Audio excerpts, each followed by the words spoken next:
असल में जी बात यह है कि 70 साल 75 साल हो गए पाकिस्तान बने हुए। हमारे जो मुल्क के जो हुक्मरानी रही ना, असल में तो एस्टेब्लिशमेंट के हाथों में रही है। तो हमें यही पढ़ाते रहे हैं आज तक कि इंडिया हमारा दुश्मन। 71 की जंग में आपने जुल्म किया तो उन्होंने फायदा उठाया।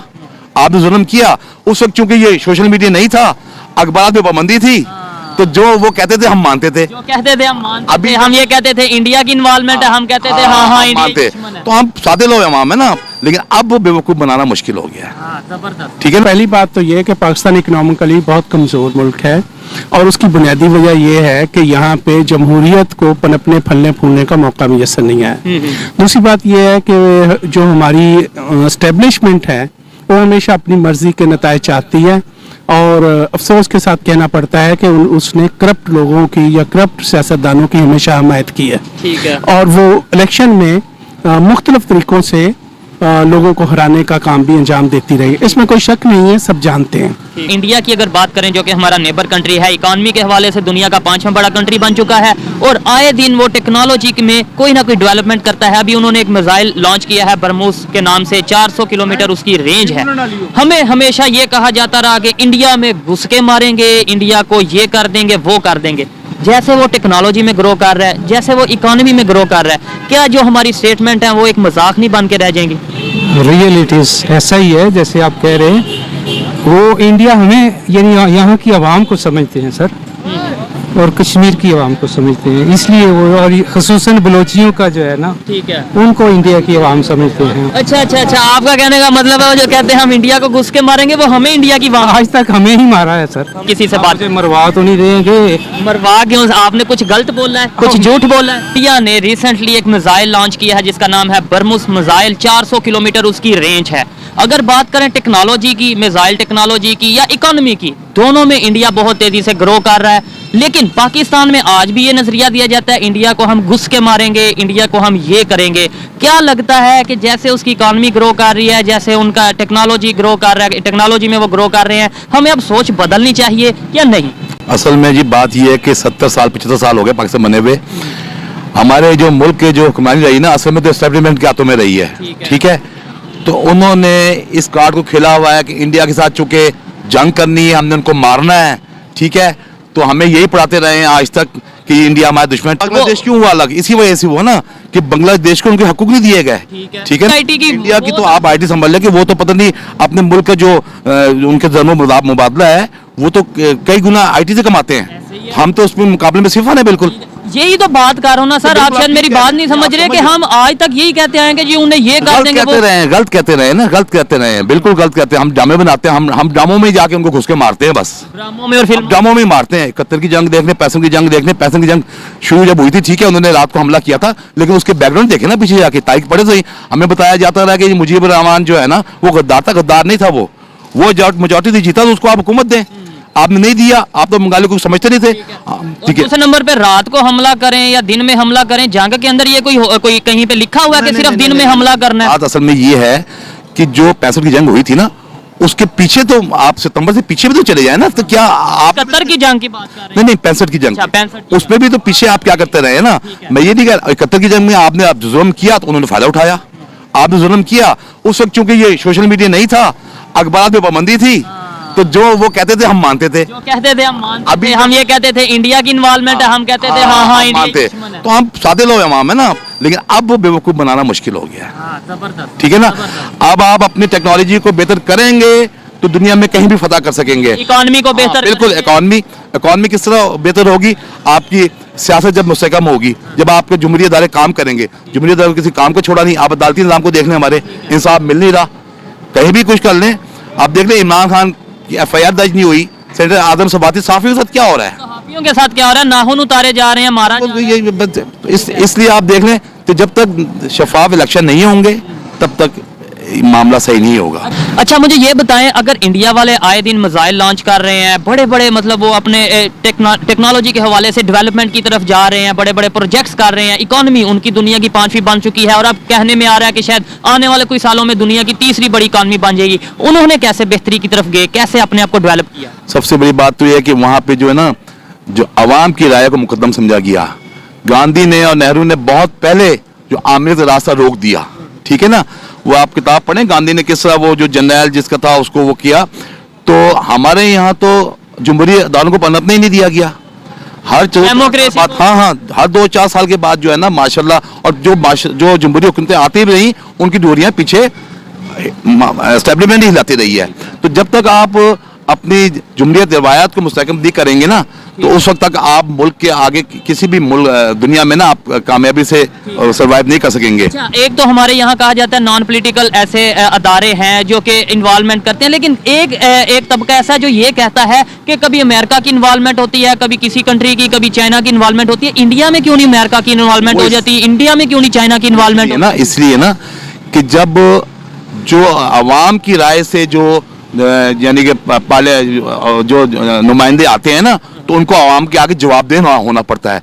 तो वो इतनी जल्दी डिक्टेशन नहीं लेते किसी भी मुल्क की, ठीक है। और जो माशाल्लाह लगाते हैं वो एक बंदे को डील करना पड़ता है, अमेरिका को। इसलिए अमेरिका जो है ना, जो दूसरे मुल्कों में इंडिया हो गया जिसमें जमहूरियत है, तो वहां पे चूंकि वो आवाम को जवाबदेह होते हैं, इससे वो अपने अमेरिका से जो बात करते हैं अपने आवाम के फायदे के लिए करते हैं। आप देख सकते हैं अमेरिका के अलायंस भी हैं, अमेरिका के साथ कर रहे हैं और चाइना के साथ। उसके बावजूद वो अच्छे से तेल भी ले रहे हैं, और हम अमेरिका के पार्टनर भी नहीं है उसके बावजूद, और हम डर रहे हैं इसलिए कि हमने एक और दूसरी एक और बात ये कि हमारे जो सियासतदान भी इसमें उनकी गलती है कि उन्होंने करप्शन इतनी की है, और अपने जो जितने भी अकाउंट्स है वो सब बाहर हैं, वो इससे भी डरते हैं कि हमारे वो अकाउंट सीज हो जाएंगे। अच्छा, आपसे थोड़ा सा ये भी बात करते हैं क्योंकि आप भी मीडिया से बिलोंग करते हैं, प्रिंट मीडिया, आप भी सहाफी हैं, हम भी थोड़े से सहाफी हैं, ठीक है। जब बात की जाती है सच की, तो तब ये टैग क्यों लगा दिया जाता है कि ये तो पता नहीं किसी एजेंडे पे काम कर रहा है? असल में सच होता है कड़वा। मैं सलाम करता हूँ अशर शरीफ मरूम को, उसने सच के लिए जान दे दी, ये होता है सच।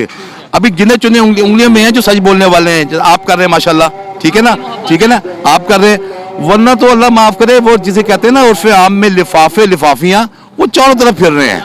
लेकिन हक और बातिल की जंग में हमेशा जीत हक की होती है। हुसैन अलैहिस्सलाम का नाम आज भी जिंदा और हमेशा जिंदा रहेगा, और यजीद का नाम को रखना गवारा नहीं करता। सोच जो बदल रही है वो तेजी से कैसे बदलेगी? कैसे यूथ को पता चलेगा कि यार ये नफरत में कुछ नहीं, ये जंग में कुछ नहीं, टेक्नोलॉजी में और इकोनॉमी में सब कुछ को सब पता चल रहा है। जब से ये सोशल मीडिया आया है ना, आपका मोबाइल, हर यूथ जो है ना वो पहचान रहा है कि कौन सही है कौन गलत है। आपको नहीं लगता आज भी मजहब के नाम पे लड़ा दिया जाता है? आज भी ये कह दिया जाता है इंडिया, तो इंडिया का जहाँ पे नाम आता है तो दुश्मनी। किस वजह से लड़ाए जाते हैं, कौन लड़ते हैं? हमारी आवाम को रखा ही अनपढ़ गया है, ठीक है ना। तो वो जो मोबाइल देखने वाले हैं ना, अभी समझ आ रही है, उनको भी समझ आ रही है। मजदूर, मुझे कई मजदूर तबके हैं वो मिले हैं, वो बिल्कुल कहते हैं, वो खुला कलम नाम देते हैं कि इस मुल्क में रिजीम चेंज किसने की है, सबको पता है, ठीक है ना, वो कौन था। पहली बात तो ये है कि पाकिस्तान इकोनॉमिकली बहुत कमज़ोर मुल्क है, और उसकी बुनियादी वजह यह है कि यहाँ पे जमहूरियत को पनपने फलने फूलने का मौका मुयसर नहीं है।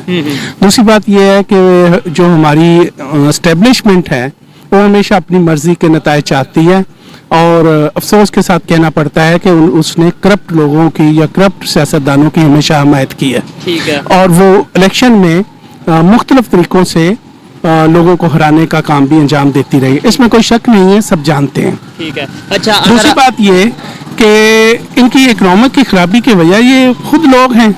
एक सरमायादाराना जागीरदाराना निज़ाम है, जागीरदार जैसे गांव में नया चौधरी पैदा नहीं होने देता, ऐसे ही एक सियासतदान किसी नए सियासतदान के लिए स्पेस खाली नहीं करता है, ठीक है। और आप देखें कि बलदियाती इलेक्शन जो है वो बरस से सिर्फ इसलिए नहीं हुए कि उसके नतीजे में नए लोग सामने आते हैं, ठीक है। नौजवान आमतौर पे करप्ट नहीं होता, जज्बों से भरपूर होता है, वो कुछ चेंज लाना चाहता है कंट्री में, लेकिन चूंकि उन्हें कोई ग्राउंड ही नहीं मिल रहा है कहीं भी, तो उसके नतीजे में ये सारा जो है ना खराबियां पैदा हुई हैं। और इकोनॉमिक की खराबी की वजह जो है वो हमारे सियासतदान है, अवाम नहीं है। ये हमेशा कुर्बानी देते हैं, लेकिन अफसोस के करप्ट सियासतदानों की वजह से और जर्नलों की वजह से साफ बात है कि हमें ये दिन देखना पड़ता है। हमारी जो लोगों की हालत है अब वो इस काबिल नहीं है कि वो अपनी ज़िंदगी बहाल भी रख सकें। हर चीज़ इतनी महंगी हो गई है कि हमें बहुत ज़्यादा जंगों पे, नफरतों पे खर्च करने की बजाय हमें जो गरीब बिल्कुल टूट गए हैं, जो आप एक वक्त की अब रोटी भी मुश्किल हो रही है, तो उनकी तरफ ध्यान देने की जरूरत है। इंडिया की अगर बात करें, जो कि हमारा नेबर कंट्री है, इकोनॉमी के हवाले से दुनिया का 5वां बड़ा कंट्री बन चुका है और आए दिन वो टेक्नोलॉजी में कोई ना कोई डेवलपमेंट करता है। अभी उन्होंने एक मिसाइल लॉन्च किया है बरमूस के नाम से, 400 किलोमीटर उसकी रेंज है। हमें हमेशा ये कहा जाता रहा कि इंडिया में घुस के मारेंगे, इंडिया को ये कर देंगे, वो कर देंगे। जैसे वो टेक्नोलॉजी में ग्रो कर रहा है, जैसे वो इकोनॉमी में ग्रो कर रहा है, क्या जो हमारी स्टेटमेंट है वो एक मजाक नहीं बन के रह जाएंगी? रियलिटीज ऐसा ही है जैसे आप कह रहे हैं। वो इंडिया हमें यानी यहाँ की आवाम को समझते हैं सर, और कश्मीर की आवाम को समझते हैं, इसलिए वो, और खसूसन बलोचियों का जो है ना, ठीक है, उनको इंडिया की आवाम समझते हैं। अच्छा अच्छा अच्छा, आपका कहने का मतलब है वो जो कहते हैं हम इंडिया को घुस के मारेंगे, वो हमें इंडिया की आवाम आज तक हमें ही मारा है सर, हमें ही मारा है। क्या वजह समझते हैं कि इंडिया वाले टेक्नोलॉजी में ग्रो कर रहे हैं, इकोनॉमी में ग्रो कर रहे हैं, और हम लोग अभी इसी सोच में हैं कि हम घुस के मारेंगे और हम घुस के नहीं मारेंगे? ये non seriousness of this country और इट्स पॉलिटिशियंस, ठीक है, वो बजाय इसके कि असल जो हमारे मसाइल हैं उनको डिस्कस करें, वो तो ये है कि पंजाब वाले जो हैं वो चाहते हैं कि कैपिटल वाली हुकूमत जो है वो ख़त्म हो जाए, और ये कैपिटल वाले 14 लोग मिलके वो चाह रहे हैं कि ये पंजाब की और खैबर पख्तूनख्वा की हुकूमत ख़त्म हो जाए। असल मैटर तो कभी डिस्कस ही नहीं हुआ। असल मैटर तो डिस्कस ही नहीं हुआ। असल जो इश्यूज हैं, असल जो पाकिस्तान की प्रॉब्लम्स हैं, उनकी तरफ हम आते ही नहीं। जो हमारी इस टाइम इकोनॉमिकल कंडीशन है और जो पॉलिटिकल कंडीशन है, जो मुल्क की इस टाइम कंडीशन है कंट्री के ओवरऑल, लगता है कि हमें इंडिया के साथ रिलेशन अच्छे रखने चाहिए, या फिर इस तरह की स्टेटमेंट देनी चाहिए कि हम एक एटॉमिक पावर है, हम ये करेंगे वो करेंगे? हमें चाहिए कि उनसे और पहले अपने लोगों से डिस्कस करें कि भाई हम इस भंवर में से कैसे निकल सकते हैं, और उनके जो हैं उनके अपने मसाइल हैं, हमारे अपने मसाइल हैं। मसाइल तो हर कंट्री के हैं, लेकिन वो ग्रो कर रहे हैं ना, तो हमें उनके वो साथ ग्रो इसलिए कर रहे हैं कि वहाँ स्टेबिलिटी है, वो लोग जो हैं रोज हुकूमत बदलने के चक्कर में नहीं रहते। ठीक है, बस यही मेरे ख्याल में ये स्टेबिलिटी। ठीक है, बहुत शुक्रिया, अच्छा लगा बात करके। आइए मजीद किसी से बात। मुझे मरवा तो नहीं देंगे? मरवा क्यों? आपने कुछ गलत बोला है, कुछ झूठ बोला है? और मैं तो समझता हूँ सही है, अगलों को पसंद ना आए तो। आपकी पब्लिक की ओपिनियन है, और दूसरे नंबर पे मैं समझता हूँ जब तक हम डरेंगे और देखें कोई भी, आप किससे कौन मारेगा? आप मुझे ऐसा तो नहीं है कि मुझे उभार के मुझे मरवा दें। नहीं, कौन मारेगा बताएं जरा, देखने आपको पता है। हाँ अच्छा, चले ठीक है, मजीद बात नहीं